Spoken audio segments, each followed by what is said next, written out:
Welcome to the Slop Temple. We pray this video helps. In this video, I will explain how to remove the MMI unit from your Audi Q7. To begin, ensure your vehicle is safely prepared.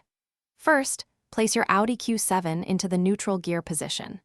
Next, engage the emergency brake firmly to prevent any accidental movement. Then, carefully remove the shifter cover and the adjacent shifter indicator panel, which typically involves gentle prying to release their clips. With the initial covers removed, you can now access the MMI controller.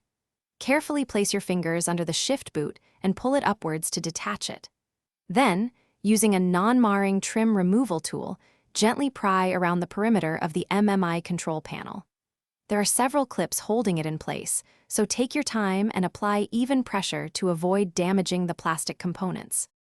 Once the MMI control panel is loose, gently lift it to expose the various electrical connectors on its backside.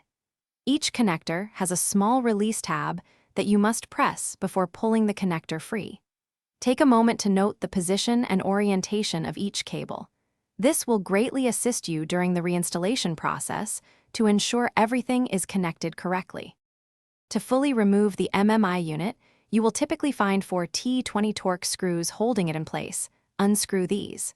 Next, with a small, flathead jeweler's screwdriver, gently pry up the tabs along the shifter bezel. Once these are loose, you can then push the MMI unit upwards and carefully lift it out of the console.